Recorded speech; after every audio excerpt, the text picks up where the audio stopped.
¿Has oído hablar del avión del fin del mundo? No es ciencia ficción. Se llama el E-4B y es un Boeing 747 modificado para seguir funcionando incluso después de una explosión nuclear. Mientras el Air Force One transporta al presidente, este monstruo sirve como el centro de mando aéreo del Pentágono. Puede permanecer días en el aire y mantener comunicación con submarinos, bases militares y tropas en cualquier parte del planeta.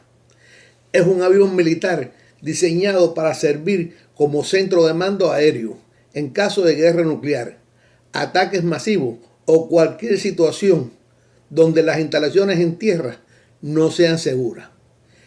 En pocas palabras, si todo falla en la tierra, el E-4B sigue mandando.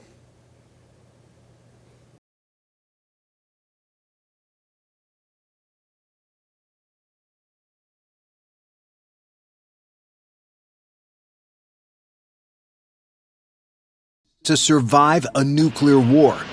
And it's not what you think. Based on the iconic Boeing 747, this plane is basically a turbocharged airliner. Known as the E-4B, this aircraft can survive anything the enemy can throw at it, including nuclear bombs and electromagnetic pulse weapons, or EMPs. But what sort of secrets hide inside that enables this plane to survive the end of the world? While the outside of the E-4B looks eerily similar to a plane you might board for Delta or Southwest, it's inside the plane that is like stepping into a totally new world few have had the privilege of seeing until now. As you walk up to the crew door, you actually end up in the kitchen area of the plane. But don't get it twisted, thinking there are Michelin star meals being served here, like on Air Force One. Because the aircraft is primarily designed for the Secretary of Defense, the military decided to keep the original kitchen Boeing installed in its commercial aircraft. So, despite the world ending around them, military members can at least rest assured that the food on the ground will taste just as bad as in the air. But the people inside don't need fancy kitchens where they're going. They're fighting a war after all. After making a ride out of the kitchen, you'll walk into the conference room. Here, the President, Secretary of Defense, and a handful of other top leaders will make decisions about the fate of humanity, all next to a standard airplane lavatory. Moving past this room, you'll find yourself in a large conference room called the press room. This is where the President or his successors can brief the media about what is actually going on during a time of crisis. But Fox News and CNN probably won't be there. The 111 people that comprise the crew and support team include 2 teams of pilots, navigators, flight engineers, maintenance crews, a communications team, and a public affairs shop. But with just a few dozen seats in the press room, where do most of these people work? Walking through the back door of the press room, you'll find yourself in what is best described as the war room.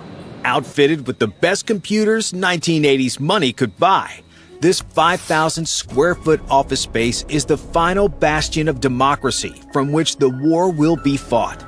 With several dozen separate phone lines, satellite communications, and other necessary office equipment, this is where all the staffers will carry out orders from the National Command Authority on what to do next. After going through the war room, one will see that some of the original amenities, like the flight attendant jump seats and overhead bins, are still there. However, most of the passenger seats have been removed to make room for 14 bunk beds and a complete radio room and communication shack, meant to keep ties with the outside world. But how does this plane do this with units worldwide, including hundreds of feet below the ocean surface?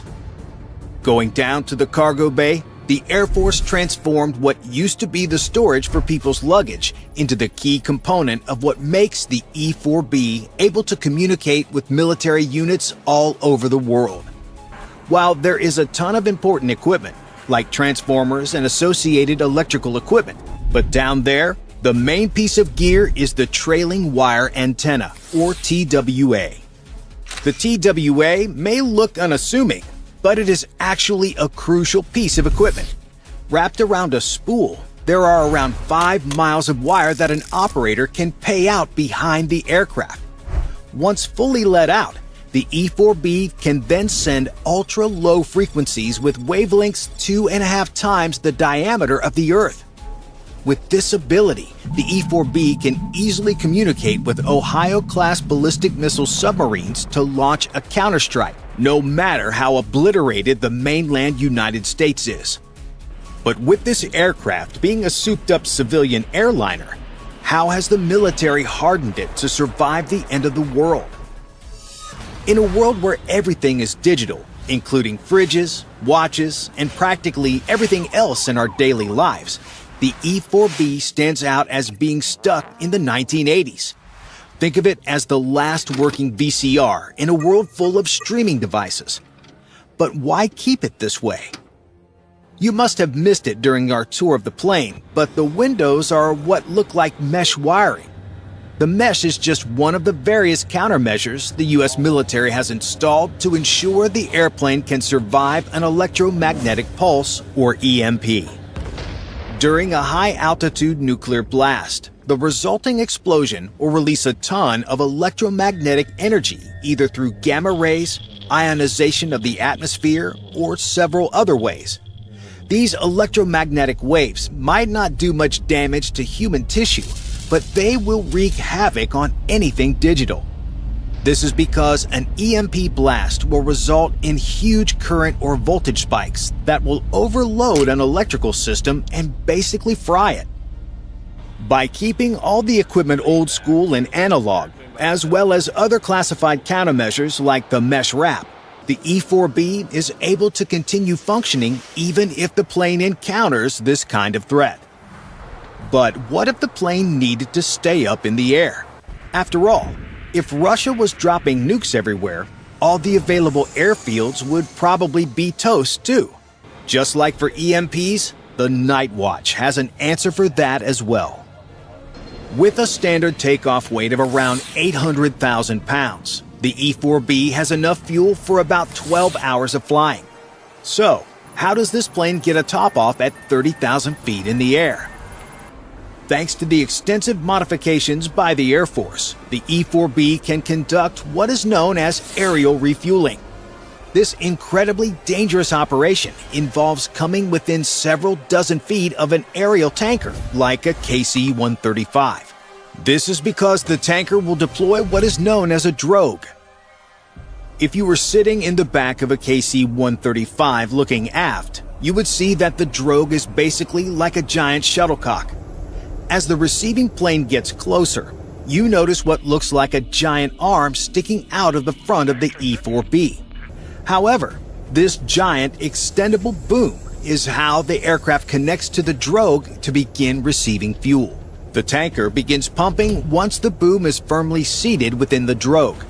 While this might sound easy, keep in mind that it is going on at hundreds of miles per hour in adverse conditions and 30 feet away from another giant aircraft while Armageddon is basically happening, so it is no easy feat. But despite its ability to aerially refuel, the Nightwatch cannot stay up forever. With its current outload of food and water, the E-4B can stay airborne for up to a week before it has to land somewhere to resupply. But let's just imagine what would happen if the E-4B was actually utilized in a doomsday scenario. How would that unfold? In real life, the end of the world would happen in a matter of minutes. As Washington gets confirmation that nuclear weapons are in fact heading toward the homeland, the counterstrike will begin. Because E-4Bs are no longer stored at Andrews Air Force Base outside of D.C., the president would likely board Air Force One first and make a beeline for the interior of the U.S. However, because the Russians know where Strategic Command or STRATCOM is located, the on-duty crew would instantly take off with the staff of the National Airborne Operations Command and head towards somewhere they could meet the president. Depending on where the president is, they will likely pick a state that doesn't have much value to the Russians, like Iowa, to do a handoff. once the president boards the E-4B, it becomes Air Force One, where he can direct how the military will fight back. Of course, before the handoff, the president was likely convening with his advisors on how to respond.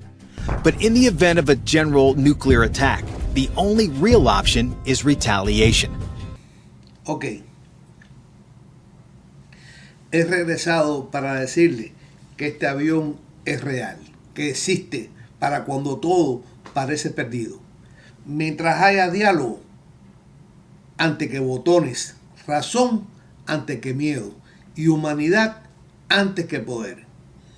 El verdadero fin del mundo sigue siendo una posibilidad, no un destino.